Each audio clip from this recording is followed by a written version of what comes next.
प्रेरणा विचार में आपका स्वागत है। आज का लेख है लेखक डॉक्टर अरुण प्रकाश। विषय इतिहास, लेखन की विसंगतियां और भारतीय दृष्टि। इतिहास लेखन की विसंगतियां और भारतीय दृष्टि लोक साहित्य के माध्यम से अतीत के प्रतिमानों का वर्तमान में उपादेयता बनाए रखने की लंबी परंपरा रही है। लोक साहित्य में इतिहास भौगोलिक रूप से अधिक व्यापक और सम्यक है। मनुष्य लोक से ही शिक्षित होता है। लोक साहित्य इतिहास की घटनाओं को ही नहीं, उसके शोधों, संधानों और प्राप्तियों को भी सामयिक पर्यायों से जोड़कर हमें उपलब्ध कराता आया है। इतिहास लेखन की सबसे बड़ी विसंगति लोक साहित्य को नकारने की है। मात्र भौतिक प्रतिमानों व भवनों के भग्न अवशेषों के आधार पर लिखा जाने वाला इतिहास सम्यक कैसे हो सकता है?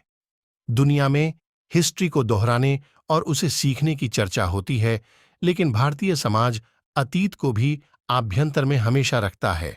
वह उसे सामयिक संशोधनों के साथ ऐसे दोहराता है जो उसकी स्वीकार्यता बदलते युग के साथ बनी रहे।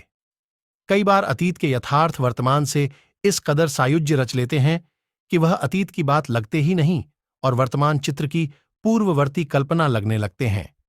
इसीलिए बहुधा भारतीय इतिहास और मिथक एक दूसरे पर भेद रहित आरोपित हो जाते हैं। अतीत स्थायी आयाम है। वर्तमान की गतिशीलता और भविष्य के अनजान क्षितिज से इतर यहां सब अपरिवर्तनीय है, किंतु उसे देखने की हमारी क्षमता समुचित और सम्यक नहीं है। यही कारण है कि उसे कहने व बताने में भेद बना रहता है।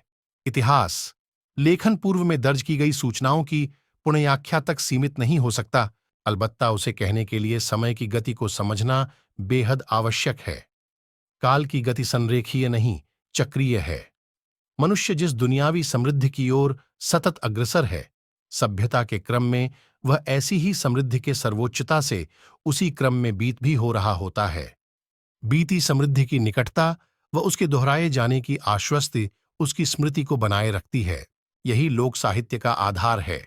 यही कारण है कि इतिहास और लोक साहित्य का अविनाभाव संबंध है।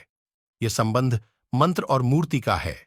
लोक साहित्य की सामयिकता व अंतस में उसकी स्वीकार्यता से हिस्ट्री की प्रविधि उसे संदेह से देखती है, लेकिन इतिहास की मूल संकल्पना ऐसा ही हुआ का समर्थन यहीं से मिलता है।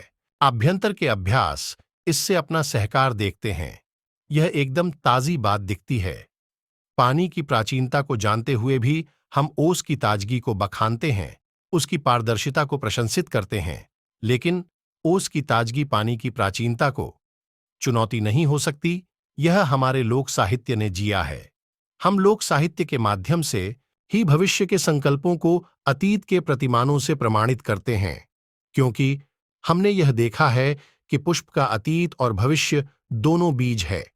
भारतीय समाज जीवन की पूर्णता उसी पिंड से करता है जो उसका आरंभ था। इतिहास ने लोक साहित्य को प्रतिमान दिए हैं, तो लोक साहित्य ने इतिहास को देखने की दृष्टि। लोक साहित्य ने ही हमें यह दृष्टि दी है कि इतिहास मुदाओं की कहानी नहीं, बीते की बयानी नहीं, जीवन की अनादिता और उसकी चक्रीय गति की ही घोषणा है। वहीं जब हम काल की गति को संरेखीय मानकर अतीत की पड़ताल करते हैं, तो सामान्यतः हम अपने आग्रहों को ही रिवर्स मैकेनिज्म में चलाते हैं। वर्तमान को कसौटी को मानकर क्रमशः हास से अतीत परखने का प्रयास करते हैं। शायद इसीलिए हिस्ट्री की सूचनाएं बहुधा हमें चौंकाती हैं, स्तब्ध करती हैं। हमारी कसौटी पर खरी होने के बावजूद वह अविश्वसनीय लगती है। एक स्वाभाविक द्वंद्व बना रहे, उसकी स्वीकार्यता बदलते युग के साथ बनी रहे। कई बार अतीत के यथार्थ वर्तमान से इस कदर सायुज्य रच लेते हैं कि वह अतीत की बात लगते ही नहीं और वर्तमान चित्र की पूर्ववर्ती कल्पना लगने लगते हैं। इसीलिए बहुधा भारतीय इतिहास और मिथक एक दूसरे पर भेद रहित आरोपित हो जाते हैं। लेकिन यह समस्या उस दृष्टिकोण की हो सकती है जो इस प्रविधि से परिचित नहीं, जो इस प्रविधि से परिचित हैं। वे तो जानते हैं कि भारतीय समाज बीते को कैसे बटोर कर चलता है और उसे हर दिन नयापन देता जाता है। यहां एक बात ध्यान देने की है कि वह अतीत में घटी घटनाओं के सत्य में कोई परिवर्तन नहीं करता, लेकिन उनके पर्याय व प्रतिमान को बदलता रहता है। महात्मा गांधी ने रामायण को आत्मा का इतिहास इसी क्रम में कहा। रामायण इतिहास तो है, लेकिन वर्तमान की विसंगतियों व विभ्रम का वह जैसा समाधान प्रस्तुत करता है, उससे युग का भेद पता नहीं चलता।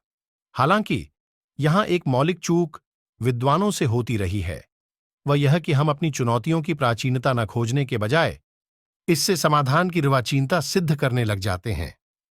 लोक साहित्य के माध्यम से अतीत के प्रतिमानों का वर्तमान में उपादेयता बनाए रखने की लंबी परंपरा रही। लोक साहित्य में इतिहास भौगोलिक रूप से अधिक व्यापक और सम्यक है। मनुष्य लोक से ही शिक्षित होता है।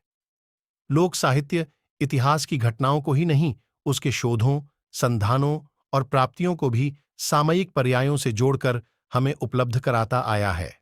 इतिहास लेखन की सबसे बड़ी विसंगति लोक साहित्य को नकारने की है। मात्र भौतिक प्रतिमानों व भवनों के भग्न अवशेषों के आधार पर लिखा जाने वाला इतिहास सम्यक कैसे हो सकता है? इतिहास के चिन्ह भौगोलिकता और संस्कृति की छाप लिए होते हैं। ऐसे में इतिहास लेखन के लिए किसी एक पैटर्न व परिमाण को प्रशस्त नहीं माना जाता। भारत के इतिहास को देखने की भारतीय दृष्टि अधिक सजीव व सम्यक है। उसे ही इतिहास लेखन का आधार बनाया जाना चाहिए। आप सुन रहे थे प्रेरणा विचार।